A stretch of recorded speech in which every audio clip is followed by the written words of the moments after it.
Welcome to Rhythm, a podcast on being in balance through conversations with the Swami. Namaste everybody, my name is Sunil Pika and I have with me Swami Tadananda. Namaste Swamiji, how are you? Namaste Sunil, I'm good. How are you? I'm good, thank you. Been a busy week. I thought what we could do today was to continue our conversations from last time. We left it where we were discussing the 5 dimensions of well-being, and we'd covered 3 dimensions, and we're left 2 to be continued today. So it would be good if you could give us a quick recap of those dimensions, and then we could explore the remaining 2 a bit more today.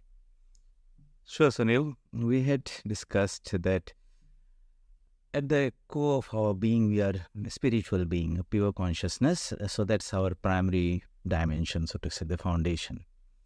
And then on top of that foundation are built various layers, like the layers in an onion, so to say.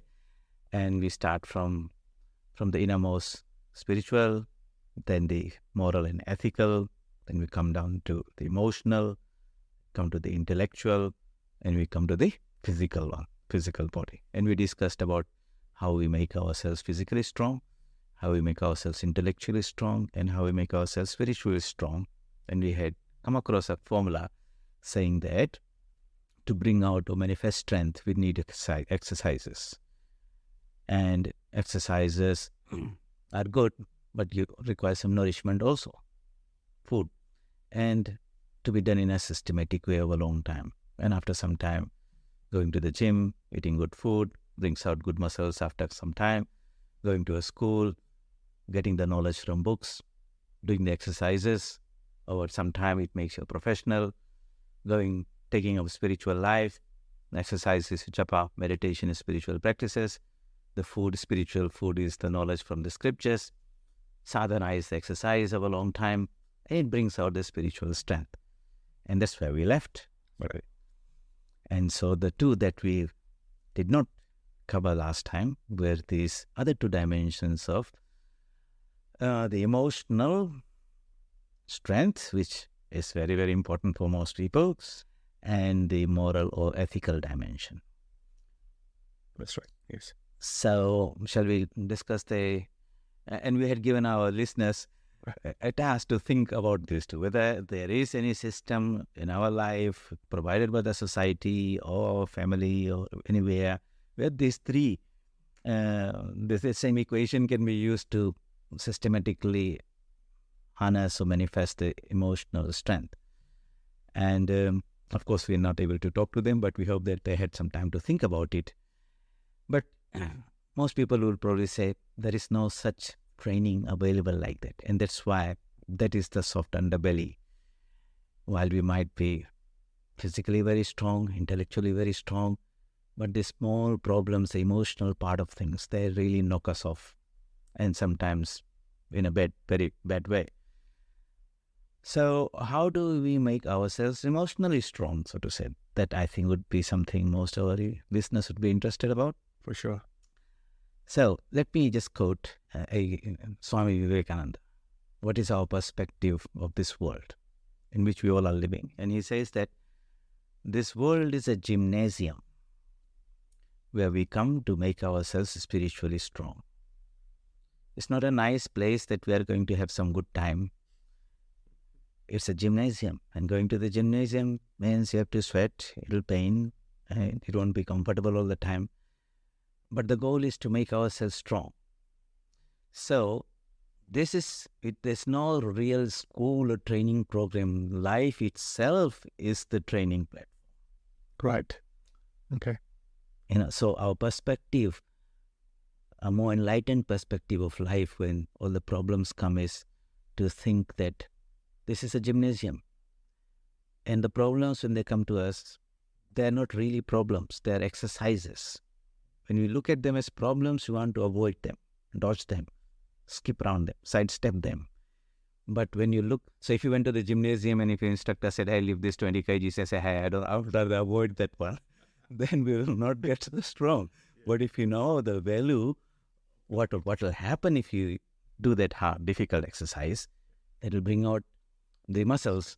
So if we begin to look at life, the challenges that will come from this perspective, I think that's very important.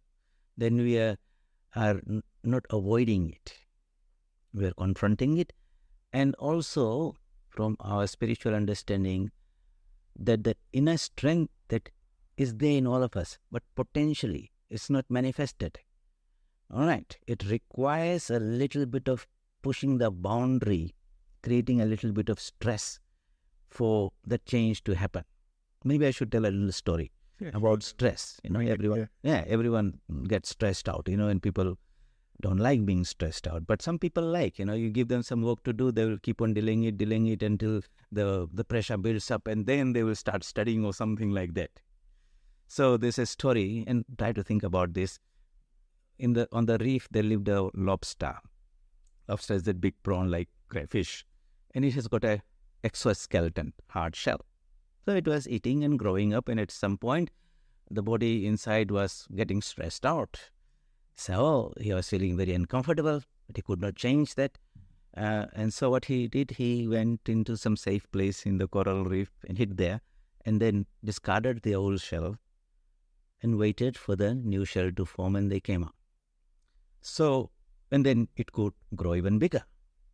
Now, what precipitated or what was the catalyst for that transformation to happen, that change to happen?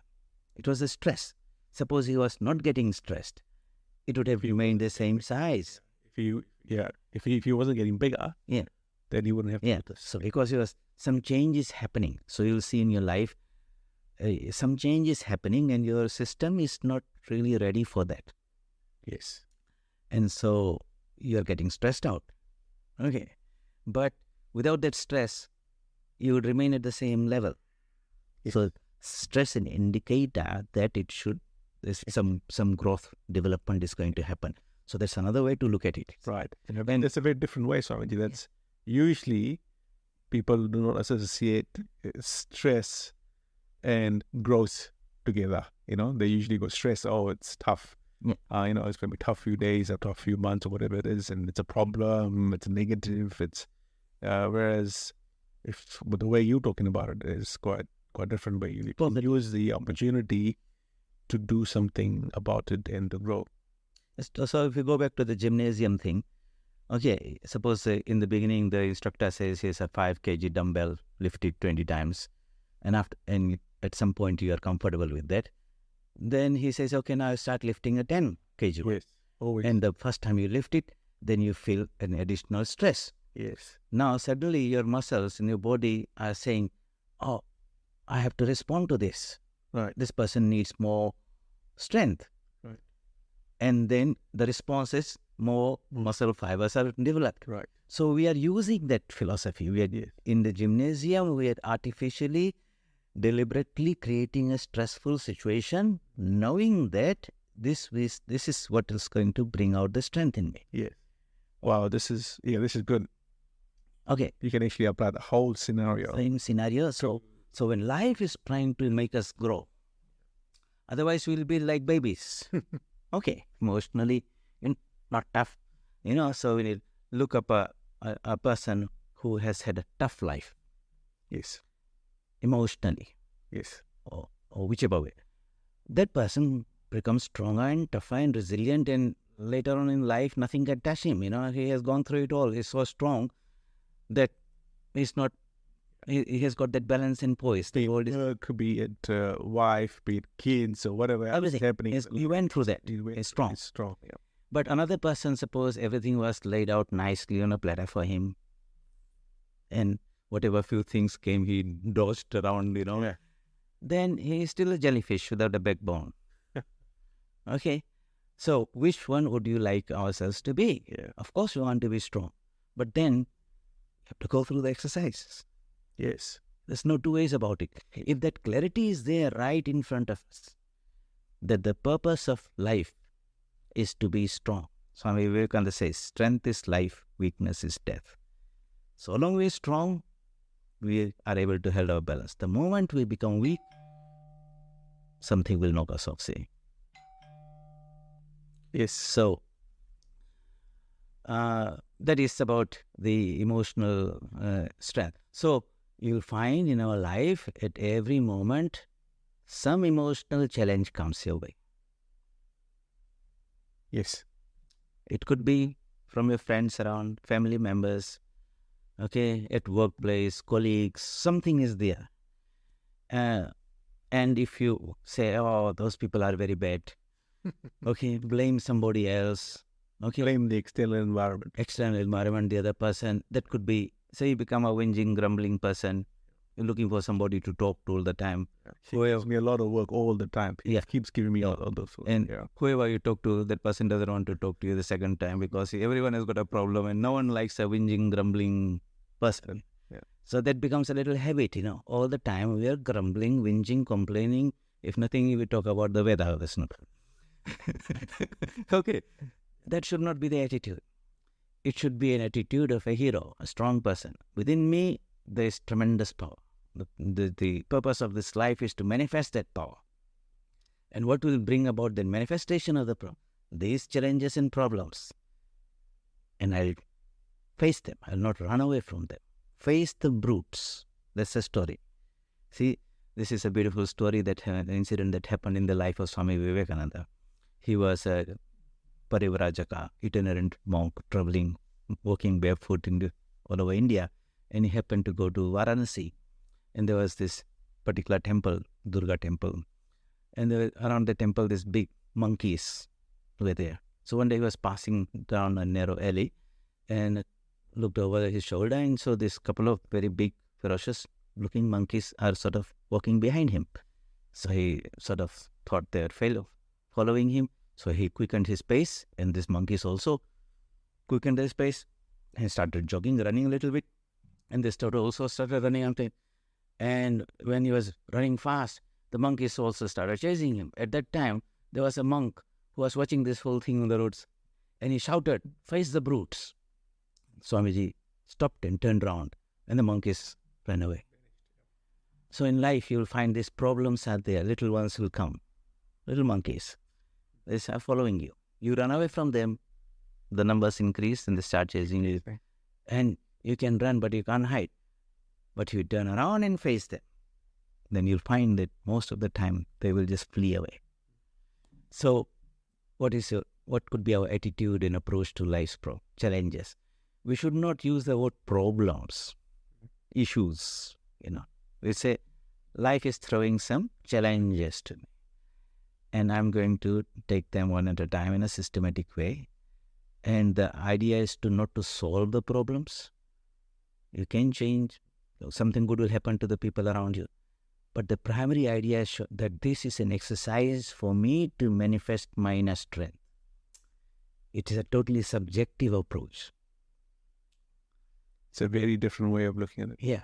And then, so you're now focusing on that part. It's about enhancing your strength rather than blaming this problem or why did this problem come in my life? I wish it didn't. Why me type of thing. That all those challenges are there. So it's very important to have a good, a proper spiritual or subjective growth type of perspective to what the world throws at us. And that makes a whole lot of difference. Yeah, it does. So, and the same thing happens. So here, actually, there is no real formula. Yes. Okay. But the world is the gymnasium, right? Life is going to give you the exercises. The strength is not out there. Yes, some people will do some counseling and family members consolation and this and that, But the strength has to come from within you, from your own soul power. You have to face it yourself. Yeah. And you have to go through that. Yeah. So it could be something short, it could be long. But at the end of it, one comes out stronger and tougher. Yes. And if we embrace those challenges and problems with the faith in ourselves, Atma Shraddha, that within me is that power lying in a potential way. It needs to be brought out. Like a piece of food has got light and fire inside, but requires some rubbing and this friction and heating up. And at some moment, some beautiful light will come out that will dispel the darkness and heat will come out. So that is potential in all of us. The choice is, Do you want to have to be a piece of food that manifested this tremendous light and heat and became ashes at the end? Or was a block of piece of wood that which became a rotten piece of wood at the end of the day? Indicate Yeah. So it gave light. It gave light to the world, it gave heat to the world, and that was the purpose of that piece of food anyway, fulfilled it. The other one wasted. So such a attitude makes us embrace life. I think that makes the whole lot of difference. Regarding the other one, moral and ethical, again, life will throw all these challenges too. Okay.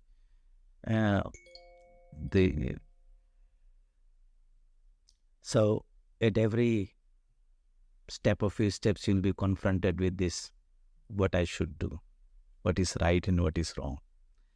And the decisions that we make depend on what is our goal and purpose of life, what clarity is there.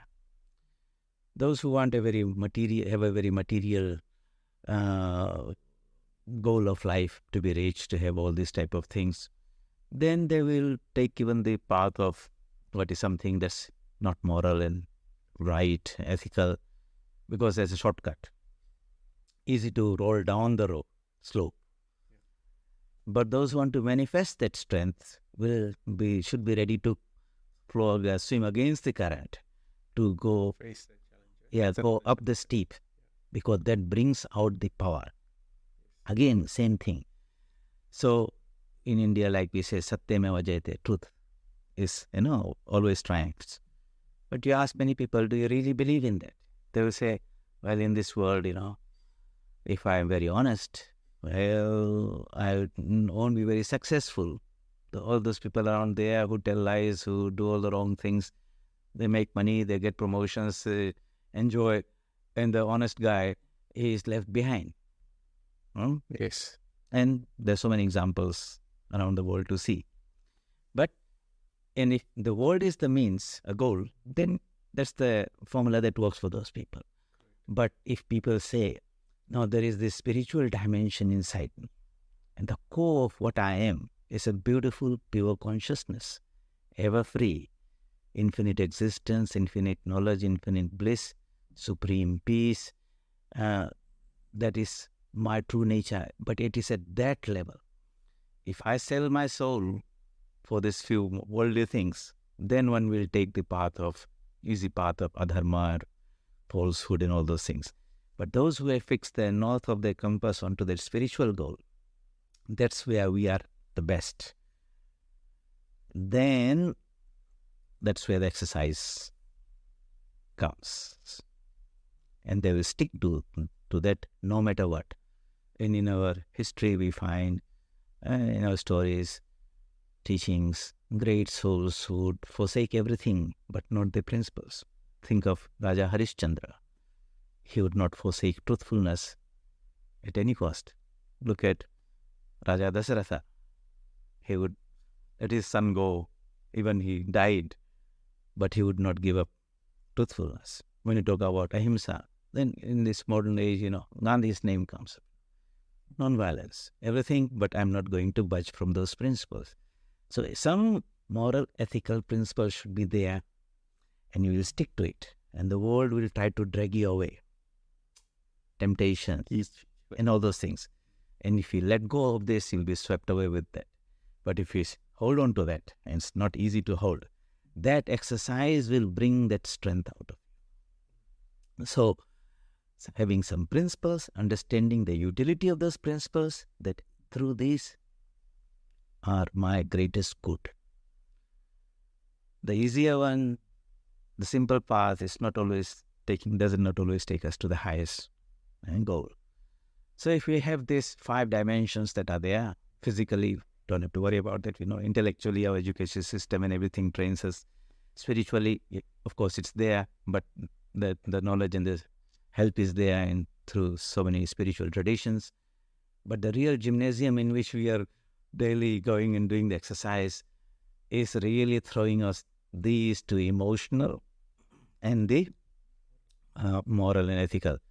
And so how we approach them and confront them. We cannot generalize because everyone goes through their own whole sequence of things, Yes.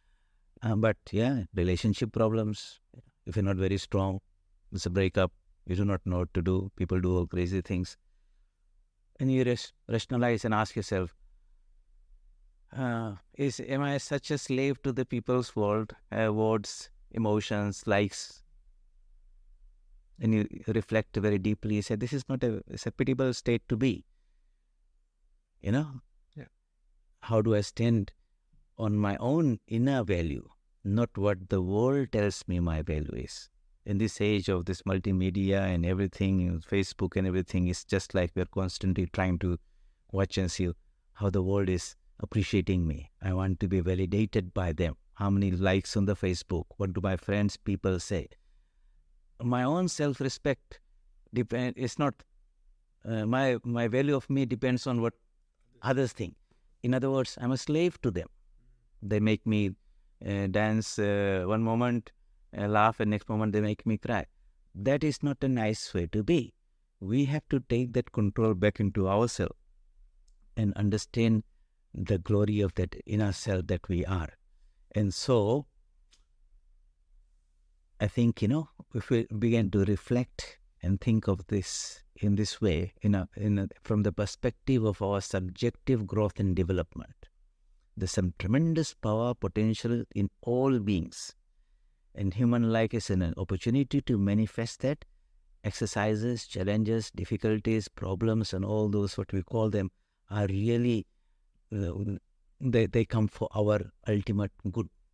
If we embrace them with the faith that we have that power within us to face them, don't run away from them, then you'll find that there'll be an improvement and growth from the moment we come into this world and when we leave. You can look back and say, this life was good, it was tough, it was hard, all that, but I'm living stronger, more enlightened, wiser, better, feeling, I have evolved and grown in this journey of life. Yeah, and that's a really good way of looking at it, Swamiji. You mentioned about perspective. You talked about how if you look at a problem and don't call it a problem and say it's a challenge, and then therefore adopt a very different angle of trying to solve it or try to take it head on, then we can use it to grow ourselves. Right? And so that's actually quite important. I think that's I think what we should do is again, we've done our time today, and as you can see, time really runs out when you have good company and good topics to talk about. So what we'll do is we'll carry on that at our next episode. I think maybe we might need to explore a little bit more when it comes to mental well-being. We should not classify everything. A little bit of feeling a little sad or a little down should not be classified that I'm depressed and I need a counselor and medication or something like that. There will be some cases like that, but there is a little difference between what you might call depression and what is called disillusionment. And I think that could be a good thing to discuss in our next topic. Awesome. Excellent. Thank you, Swamiji. Thank you. We'll meet up once more next week. Okay. Thank you. Bye. Thank you for listening. Being in Balance, Rhythm.